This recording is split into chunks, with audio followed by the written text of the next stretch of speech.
به نام مناسب ترین واژه ها به رسم محبت به نام خدا. دوستان خوبم سلام، من عباس علیپور هستم، مدرس مجموعه مثبت زندگی و امروز و این مجموعه دروس رو در خدمتتون هستم با مهارت شخصیت شناسی به روش MBTI که یک مهارت جانانه و اساسی هست. اجازه بدید بهتون تبریک بگم، برای اینکه در شرایطی که متاسفانه اکثر مردم عزیز ما در ایران دنبال این هستن تا با تغییر دنیای پیرامونشون زندگیشون رو تغییر بدن، شماها ناب و خاص هستید و دنبال این هستید که با تغییر خودتون، اون هم از یک راه اصولی به نام آموزش، دنیای پیرامونتون رو تغییر بدید. این نگاه خیلی ارزشمنده. درس هایی که تقدیمتون میشه کاملا رایگان هست دوستان عزیز. برای همین ازتون میخوام علاوه بر خودتون این درس ها رو برای سایر عزیزانی که میدونید میتونه این آموزش ها زندگی اونها رو هم تکون بده ارسال بکنید و اجازه بدید که اونها هم از خیر این آموزش ها بهره مند باشن. توی اسلایدی که الان قرار خدمتتون تقدیم بشه راه‌های ارتباطی ما و آدرس سایت ما رو ببینید. برمیگردم با ادامه همین درس در خدمتتون هستم.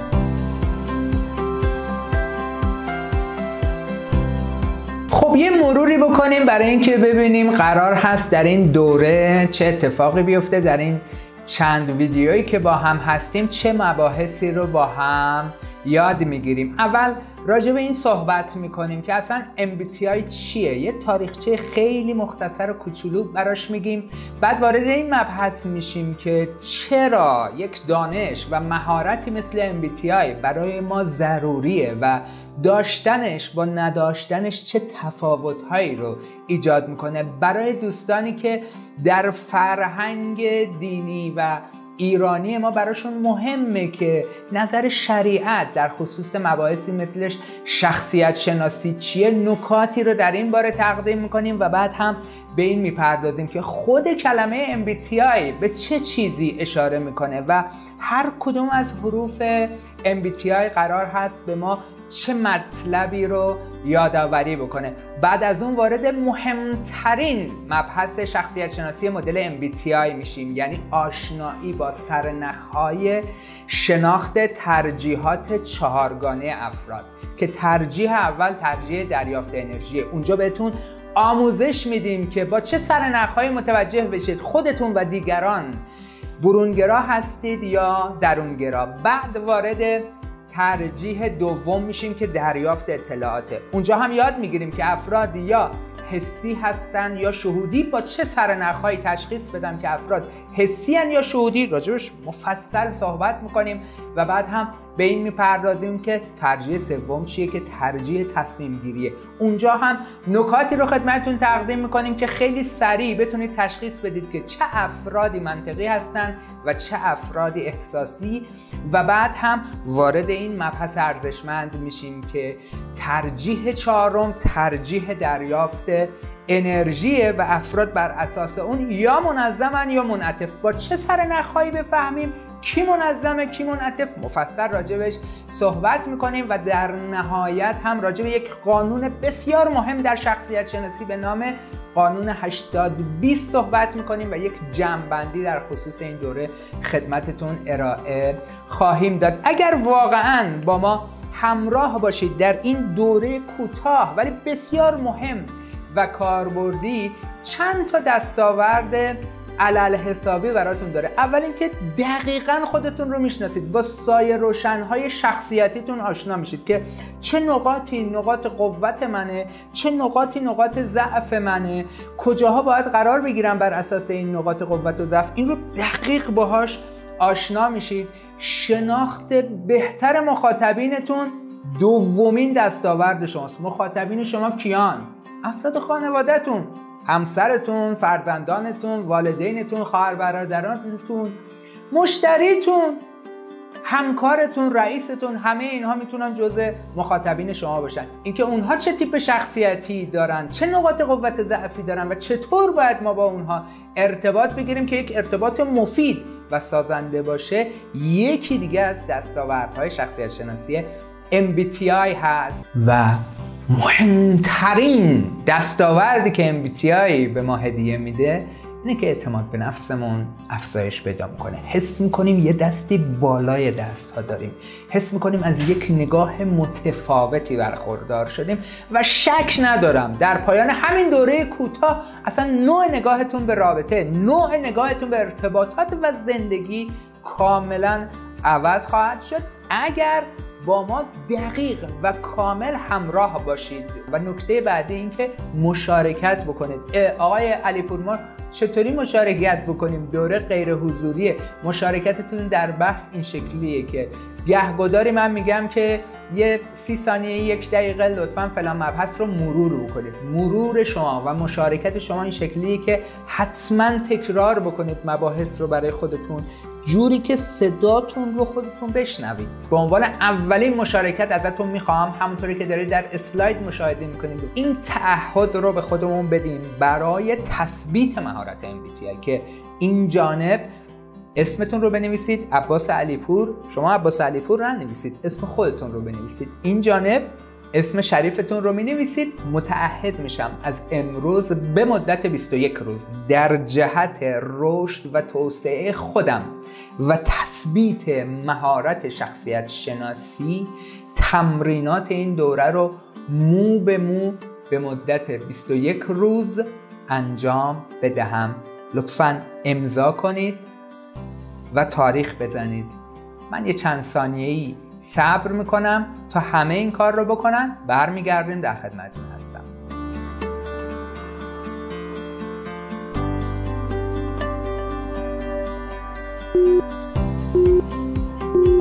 شخصیت شناسی MBTI اساسش برگرفته از آموزه‌های پروفسور یونگ است. اگر ما بخوایم 3 نفر در روانشناسی عمقی و اساساً در روانشناسی نام ببریم حتماً باید نامی از پروفسور یونگ رو هم ببریم. منتهای مراتب آموزه‌های ایشون رو یک مادر و دختر به نام خانم‌ها مایرز و بیگز اومدند و علمی سازی کردند. تقریباً در زمان خودشون روی 20,000 نفر شیوه ها رو اجرا و پرسشنامه ها رو پیاده کردند و تونستن با عنوان یک سری آموزه های علمی مدون و دقیق به دنیا ارائه بکنن و کلمه MBTI اساساً به افتخار این مادر و دختر به این شکل نامگذاری شده. یعنی M در کلمه MBTI به معنای خانم مایرز هست، B در MBTI از خانم بیگز حکایت میکنه، T به معنای تایپ و I هم ایندیکیتور هست. تایپ ایندیکیتور یعنی شناخت نوع، شناخت شخصیت و MBTI یعنی شناخت شخصیت بر اساس مدل خانم ها مایرز و بیگز که گفتم بر اساس آموزه‌های پروفسور یونگ هست. یک تاریخچه مختصر بود از شخصیت شناسی به روش MBTI که خدمتتون تقدیم شد.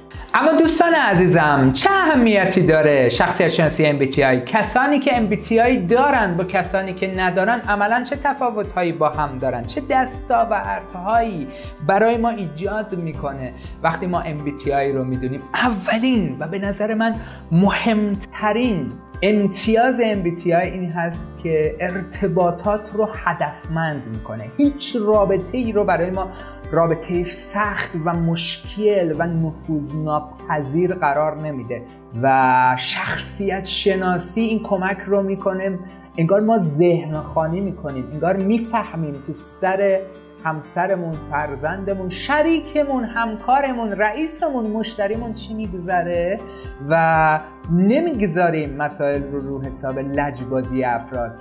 وقتی کسی دیر میاد، وقتی کسی نمیتونه قرارهاشو به سر وقت تنظیم بکنه، یه ذره به من آرامش میده. من 40% 50% رو میگذارم رو حساب تایپش که پرسیوینگ و منعطفه، 50% ازش ناراحت میشم. خیلی سطح رضایتمندی رو بالا میاره و خیلی اختلاف رو پایین میاره. همینقدر که میدونم که این داره به لحاظ ذهنی به این ماجرا از کدوم بعد شخصیتیش داره نگاه میکنه. برای همین ارتباطات رو به شدت هدفمند میکنه و برای ما رابطه گرفتن رو آسون میکنه. اما وقتی MBTI رو نمیدونیم، من ازتون میخوام لطفاً این اسلاید رو با دقت نگاه کنید. با چه خطی نوشته شده؟ کره‌ای، ژاپنی، چینی، با چه خطی به نظرتون نوشته شده؟ و لطفاً به من بگید که چی نوشته؟ چرا نمیدونیم؟ چرا نمیتونیم بگیم چی نوشته، چه خطیه؟ برای اینکه نمیدونیم، برای اینکه نمیشناسیم، برای اینکه با چنین خطی آشنایی نداریم. حالا چرا نمیتونیم با بعضی افراد به درستی ارتباط بگیریم؟ برای اینکه اونها رو هم نمیشناسیم، برای اینکه شخصیت شناسی رو به خوبی نمیدونیم، برای اینکه نمیدونیم در پس ذهن این آدم چی میگذره و قراره که چطور به این ماجرا نگاه بکنیم. برای اینه که نمیدونیم و طبیعتا وقتی نمیدونیم و نمیشناسیم نمیتونیم به درستی با افراد ارتباط بگیریم. یه لحظه همین الان خودکارتون رو دستتون بگیرید، با دست مخالف نام خانوادگیتون رو روی همون جزوه یا برگ سفیدی که دارید بنویسید با دست مخالف ها. اگر راست دستید با دست چپ، اگر چپ دستید با دست راستتون نام خانوادگیتون رو بنویسید، امضا بکنید. چند ثانیه‌ای بهتون زمان میدم این کار رو بکنید، برمیگردم در خدمت.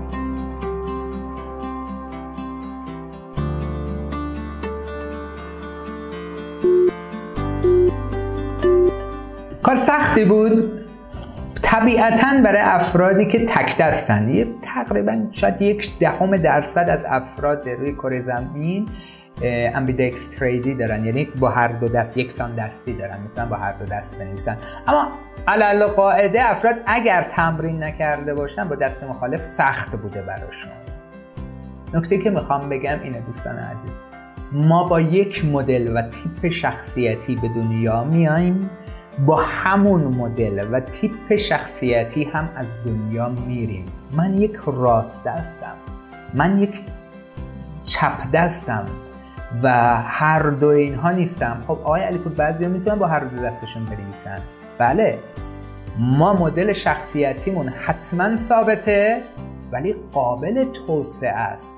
حتما میتونیم دیولپ بدیم، حتما میتونیم گسترش بدیم، خودمون رو توسعه بدیم. به عنوان یک درونگرا میتونم مهارت‌هایی رو یاد بگیرم که در جمع‌هایی که نیاز دارم برونگرایانه رفتار بکنم از پس این کار بر بیام بدون اینکه دچار مشکل بشم، ولی من یک درونگرا هستم. برای افرادی که مباحث دینی براشون اهمیت داره و دوست دارن بدونن که مباحث مربوط به شخصیت شناسی در دین مبین اسلام چه وضعیتی رو دنبال میکنه، باید بگم اتفاقا ما در آیات قرآن آیاتی رو داریم که حکایت از این داره که افراد بر اساس شخصیت‌های متفاوت به دنیا میان و مدل‌های متفاوتی دارن. در سوره مبارکه اسراء این آیه رو میخونیم: قل کل یعمل علی شاکلته فربکم اعلم بمن هو اهدی سبیلا. پیغمبر به اینها بگو کل یعمل علی شاکلته، هر کس بنابر شاکله خودش رفتار میکنه، یعنی بنابر تیپ شخصیتی خودش رفتار بکنه. فربکم اعلم بمن هو اهدی سبیلا، فقط خدا میدونه که کدوم یکی از این شاکله ها و شخصیت ها به هدایت و راه رستگاری نزدیک تره. چون یه سوال متداول اینه: آقای علیپور کدوم تیپ شخصیتی از کدوم تیپ شخصیتی بهتره، مفیدتره؟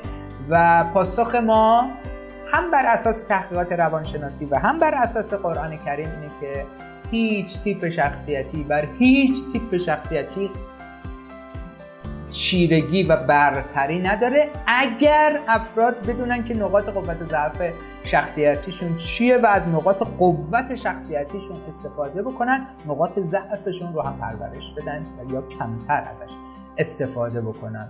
فقط خدا میدونه که چه اتفاقی میفته. یعنی این ما هستیم که تصمیم میگیریم که تیپ شخصیتیمون خوب باشه یا بد در نحوه استفاده از اون. و دوستان عزیزم، اون چیزی که ما در مباحث شخصیت شناسی MBTI بهتون تقدیم میکنیم باید بدونید که قطعی نیست. ما حدس هوشمندانه میزنیم، به خصوص در خصوص دیگران یا افرادی که ارتباط کمتری داریم. شاید با افرادی که زیاد در ارتباطیم حدس هوشمندانه تر و قوی تری بزنیم، اما یادمون باشه قطعی نیست. ما یه سری سرنخ داریم میبینیم، از طرف میگیم درونگراست، یه سری سرنخ داریم میبینیم میگیم منعطفه یا منظمه، احساسی یا منطقیه.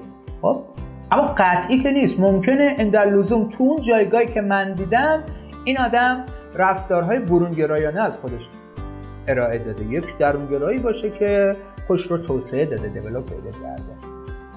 بنابراین ما وقتی داریم حدس میزنیم تیپ شخصیتی دیگران رو، باید بدونیم که حدس میزنیم. اینا یک ترجیحن و کاملا قطعی نیستن. این یه نکته. نکته دوم از این اسلایدی که دارید میبینید ترجیح نه قطعی اینه که ما وقتی راجع به درونگرایی و برونگرایی صحبت میکنیم به این معنا نیستش که یک فردی همه ویژگی‌های درونگراها رو داره، یه فرد دیگه همه ویژگی‌های برونگراها رو داره. نه، ممکنه از 5-6 خصوصیت اصلی که از برونگراها میگیم 2 تا خصوصیت برونگراها رو داره، از 5-6 تا خصوصیت اصلی درونگراها رو که میگیم 4 تا درونگراها رو داره. کدوم غلبه داره؟ درونگرا. یعنی از مثلا 5-6 مورد اصلی درونگرایی 4 تا داره، 5 تا داره، حالا یه دونه یا 2 تا هم از برونگرایی داره. حتما درونگراست. ولی خب شدت و ضعف دارن اینها. یک کسی مثلا تو مدل تست شخصیت شناسی که تو سایت ما abbasalipour.com شما برید تست بزنید، نمرات از 13. بعضی افراد نمرهشون 7 و 6، یعنی میگیره برونگرایی 6 درونگرایی 7، یعنی خیلی نزدیکه به هم. و بعضی موقع نه، من داشتم موردی رو که برونگرایی گرفته 12، 1 درونگرایی گرفته، یعنی شدت برونگرایی درش زیاده. اینها نکاتی هست که باید راجبش بدونید.